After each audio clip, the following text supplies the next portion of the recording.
तो दोस्तों स्वागत करता हूं एक और वीडियो में। आज की वीडियो में भी हम आपके कमेंट्स के जवाब देंगे जो कि डिफरेंट लोगों ने कमेंट पूछे थे और मैंने काफ़ी लोगों के कमेंट के जवाब तो दे दिए, लेकिन कुछ कमेंट ऐसे थे जिन पर मुझे लगा कि वीडियो बनाकर उनके जवाब देने चाहिए।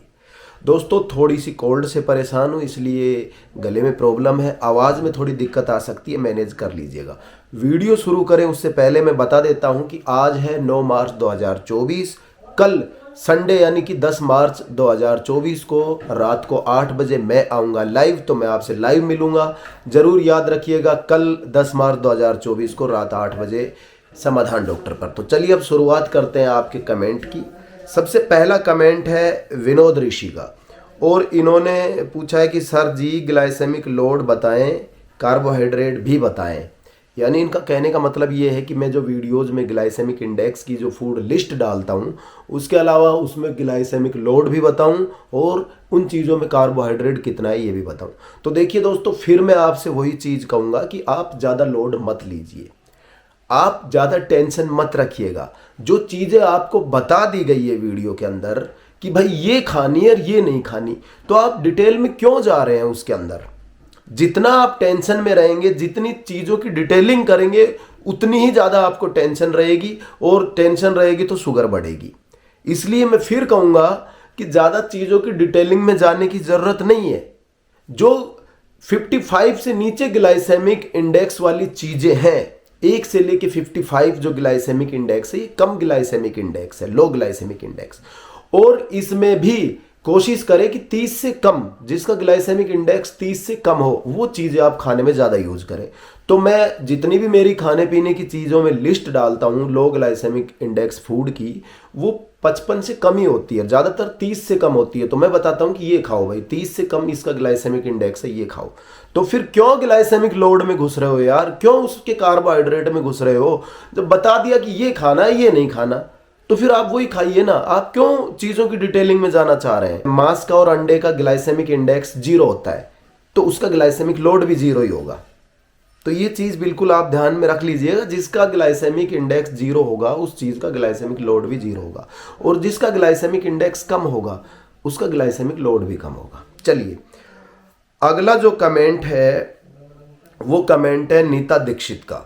इन्होंने लिखा है वैसे तो मेरी शुगर नॉर्मल रहती है पर व्रत करने से वो बढ़ जाती है, ग्लूकोमीटर से चेक करने पर ऐसा क्यों होता है? 5 मिनट के अंदर में ही 100 पॉइंट बढ़ा मिलता है जबकि शुगर नॉर्मल रहती है, फिर अचानक ही ऐसा क्यों बढ़ती है? तो देखिए सबसे पहले तो करते हैं ग्लूकोमीटर की बात। तो जो जितने भी डिजिटल ग्लूकोमीटर आ रहे हैं ये परफेक्ट आपका एक्यूरेसी के साथ आपका रिजल्ट नहीं बताते, ये सिर्फ खाली एक अंदाजा देते हैं कि भाई आपकी शुगर नॉर्मल है कि बढ़ी हुई है। दूसरा जो आपका सवाल है कि आपकी शुगर नॉर्मल रहती है लेकिन जिस दिन आप फास्टिंग रखते हैं यानी व्रत रखते हैं उस दिन आपकी शुगर बढ़ जाती है खाली पेट। तो ये इसमें टेंशन लेने की ज़रूरत नहीं है, एक नॉर्मल प्रक्रिया होती है शरीर की। जो लीवर होता है ना, ये लीवर इमरजेंसी मैनेजमेंट का काम करता है और अपने पास शुगर का स्टॉक रखता है। जिस तरह बैंक में पैसे रहते हैं ना, ऐसे ही लीवर के अंदर शुगर का स्टॉक रहता है इमरजेंसी के लिए। और इमरजेंसी कब आती है? जब आप खाना नहीं खाते, आपके शरीर में शुगर कम हो जाती है। उस दशा में जो लीवर है ना वो अपने पास जो रिजर्व शुगर है उसको खून में छोड़ देता है, क्योंकि दोस्तों आपको पता है शुगर बढ़ी हुई भी घातक रहती है और अगर शुगर एक लिमिट से कम हो गई तो वो बढ़ी हुई से भी और ज़्यादा घातक हो जाती है। तो लीवर को ब्रेन एक संकेत देता है कि शरीर के अंदर शुगर की कमी आ गई, क्योंकि आपने फास्टिंग कर लिया, आपने खाया नहीं। तो जैसे ही लीवर को ये संकेत मिलेगा कि शरीर के अंदर शुगर की कमी आ गई तो वो इमरजेंसी मैनेजमेंट का काम करेगा और वो उसके पास जो शुगर का जो भंडार है उसमें से शुगर रिलीज कर देगा, तो उससे आपकी शुगर बढ़ जाएगी। तो आपको ये लगेगा कि आपने तो कुछ खाया भी नहीं फिर भी आपकी शुगर बढ़ गई। तो ये एक नॉर्मल बॉडी का प्रोसेस है, इसमें आपको डरने की या घबराने की ज़रूरत नहीं है। चलिए अगला जो कमेंट है वो सुधीर कुमार का है, एग विल इंक्रीज कोलेस्ट्रॉल। तो देखिए दोस्तों, जो कोलेस्ट्रॉल होता है ना, बैड कोलेस्ट्रॉल और एक होता है गुड कोलेस्ट्रॉल। आप अंडे खाएंगे तो आपका गुड कोलेस्ट्रॉल मेंटेन होगा। कोलेस्ट्रॉल कब बढ़ता है? जब आप तली भुनी रिफाइंड चीज़ें खाते हैं, उससे आपका बैड कोलेस्ट्रॉल बढ़ता है। ये मार्केट की चीज़ें आप खाएंगे, शुगर ज़्यादा यूज करेंगे, तली भुनी चीज़ें ज़्यादा खाएंगे, ऑयल आप रिफाइंड ऑयल यूज करेंगे, उससे आपका कोलेस्ट्रॉल बढ़ेगा, बैड कोलेस्ट्रॉल।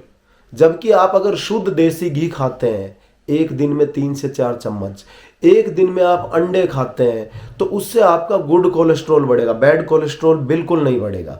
और साथ ही अगर आप एक्सरसाइज कर रहे हैं तब तो बिल्कुल मेंटेन होकर रहेगा। अंडों का येलो पार्ट निकाल सकते हैं, व्हाइट पार्ट खा सकते हैं, लेकिन फिर कहूँगा कि अंडे का येलो पार्ट खाना बहुत इंपॉर्टेंट है, क्योंकि उसके अंदर बहुत से मिनरल्स, विटामिन होते हैं। ठीक है, कार्बोहाइड्रेट अंडे में बिल्कुल नहीं होता, 0 इसका ग्लाइसेमिक इंडेक्स होता है, तो इसका ग्लाइसेमिक लोड भी 0 होता है। अगला जो कमेंट है ये है गोविंद शर्मा का, और इन्होंने लिखा है, यदि शुगर बढ़ी हुई है तो कुछ खाए बिना दवा और इंसुलिन लेने से शुगर कम हो सकती है क्या? गोविंद शर्मा 69 ईयर। देखिए दोस्तों, शुगर की जो दवाई है अमूमन डॉक्टर उसको खाली पेट लेने की ही बोलते हैं, यानी खाना खाने से पहले ही आपको शुगर की दवाई लेनी पड़ती है। और इंसुलिन खाना खाने के बाद भी आप ले सकते हो, और कई कंडीशन में इंसुलिन खाना खाने से पहले भी ले लेते हैं। फिर कहूँगा, अगर आप दवाई ले रहे हैं, इंसुलिन ले रहे हैं, तो आप अपना जो डॉक्टर जिससे आप लिखवा रहे हैं, जो स्पेशलिस्ट जो आपको दे रहे हैं दवाइयाँ, ड्रग और इंसुलिन, आप उन्हीं से राय लें। वो आपके सही से पैरामीटर को चेक करके आपको सही डोज बताएंगे, और वही आपको बताएंगे खाली पेट लेना है या खाना खाने के बाद लेना है। वैसे दोस्तों, ज़्यादातर जो शुगर की ड्रग्स हैं वो खाना खाने से पहले ही ली जाती है। तो ये थे कुछ कमेंट। उम्मीद करता हूँ आपको आपके सवालों के सारे जवाब मिल गए होंगे। फिर एक बार बता रहा हूँ, कल 10 मार्च 2024 को रात 8 बजे मैं आपसे लाइव मिलूँगा, लाइव आपसे बात करूँगा। 7 बजे हमारी रूटीन की वीडियो पब्लिश होगी, और उसके बाद रात को 8 बजे मैं खुद लाइव आऊँगा समाधान डॉक्टर चैनल के ऊपर। तो कल जिस भाई के सवाल हैं वो आके मुझसे पूछ सकता है। मैं 8 बजे से और 8:30 बजे तक आधे घंटे लाइव रहूँगा, आपके सवालों के जवाब दूंगा। इस वीडियो में इतना ही। उम्मीद करता हूँ आपको आपके सारे सवालों के जवाब मिल गए होंगे। अगर वीडियो अच्छी लगी तो इसे शेयर कीजिए, चैनल को सब्सक्राइब कीजिए। अब अपने दोस्त राजवीर को दीजिए इजाज़त। जय हिंद, बाय बाय।